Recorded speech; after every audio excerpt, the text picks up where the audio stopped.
भजो राधे गोविंद भजो राधे गोविंद। एक समय की बात है, एक संत किसी गांव से गुजर रहे थे। राधे गोविंद भजो राधे गोविंद गोविंद भजो राधे गोविंद। गांव वाले संत से मिले और गांव में रहकर विश्राम का निवेदन किया।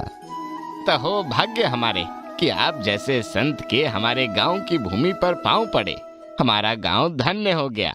आप आए हैं तो कुछ दिन हमारे गांव में रहिए और अपने प्रवचन का आशीर्वाद हमारे गांव वालों को भी दीजिए। आप सबकी जय हो। प्रभु की कृपा आप पे बनी रहे। हाँ हाँ महाराज, हमें भी आपकी सेवा करने का मौका दीजिए। जैसी प्रभु की इच्छा। गांव वालों के आग्रह को संत मना नहीं कर सके और उस दिन उसी गांव में ठहर गए और दूसरे दिन गांव वालों के बीच अपनी कथा, प्रवचन और भजनों के माध्यम से ज्ञान की गंगा बहने लगे। ओम नमः शिवाय। वैष्णव जन तो कहने कहिए, जो पीर पराई जाने रे। प्रेम से बोलो जय माता दी। प्रेम से बोलो जय माता दी। हरे रामा हरे रामा हरे हरे हरे कृष्णा हरे कृष्णा कृष्ण कृष्णा कृष्ण कृष्ण। कुछ दिन बीतने के बाद अब हमें यहाँ से प्रस्थान करना होगा। क्यों महाराज, अभी तो आए थोड़े ही दिन तो हुए हैं, थोड़ा और रुकिए हमारे गांव में। नहीं, हम कहीं अधिक दिन नहीं रह सकते। हम जहाँ रहते हैं वहाँ हमारी खेती बहुत अच्छी है। हर वर्ष नई फसल पनपती है। महात्मा जी क्यों चिंता करते हैं? आप यहाँ रहकर भी खेती कर सकते हैं। हम आपको खेत देंगे। हाँ हाँ महाराज, हम आपके लिए खेत की व्यवस्था करेंगे। अच्छी बात है। वचन भूल न जाना। संत गांव में रुक गए। गांव वाले भी बहुत खुश थे। गांव वालों ने उनके रुकने का अच्छा प्रबंध एक अच्छे से भवन में कर दिया। संत भी अब उस स्थान पर रहकर अपनी पूर्ण दिनचर्या, पूजा पाठ, ध्यान योग करने लगे। गांव वाले हर दिन संत के पास आने लगे। संत के सानिध्य में वहां खूब भजन कीर्तन होने लगा। पूरे गांव में भक्ति का माहौल हो गया।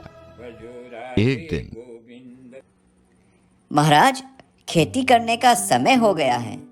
हमने आपके लिए खेत का प्रबंध कर दिया है, पर आप खेती नहीं कर रहे हैं।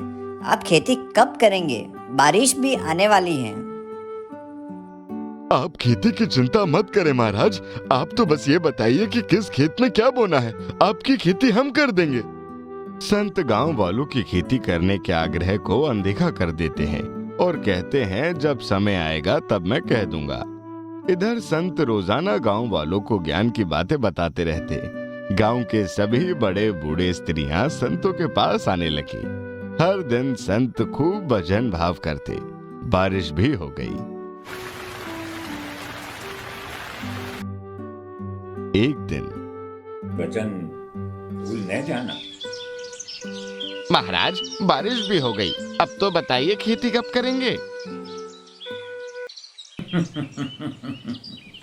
हमने तो खेती बो भी दी और फसल तैयार भी हो गई। ये सुनकर सभी गांव वाले आश्चर्यचकित हो गए। ये क्या कर रहे हैं महाराज? हमसे भूल हुई तो क्षमा करें। हमें आपके लिए खेती करने का आदेश दें। नहीं नहीं, हम संतों की खेती तो भक्ति होती है, जो अब तुम्हारे गांव में चारों ओर लहरा रही है। अब हम आगे जाएंगे, इसी तरह भक्ति की खेती करेंगे। इस गांव में आपके मन में जो भक्ति रूपी खेती पनपी है, उसकी रक्षा करना, प्रचार प्रसार करना अब आपका यही काम है।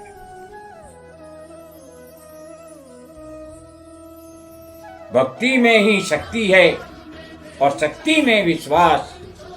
जो नर मन से भक्ति करे पूर्ण हो गए आस। आप सब खुश रहो। जिस घर में, जिस गांव में, जिस शहर में, जिस देश में भक्ति होती है वहां कभी कष्ट नहीं आता, वहां कभी अशुभ नहीं होता। संत के विदा होते समय सब गांव वालों की आंखों में आंसू थे।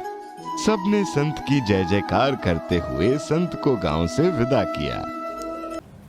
सबके मुख पे एक ही नामा, सबके मुख बस एक ही नामा, जय श्री रामा, जय श्री रामा, जय श्री रामा, जय श्री रामा, जय श्री रामा, जय श्री रामा। तुलसीदास जी ने कहा भी है, संत समागम हरि कथा तुलसी दुर्लभ होए। संत भक्ति की फसल बोते हैं और उसके सेवन से हमारी नस्ल श्रेष्ठता को प्राप्त होती है।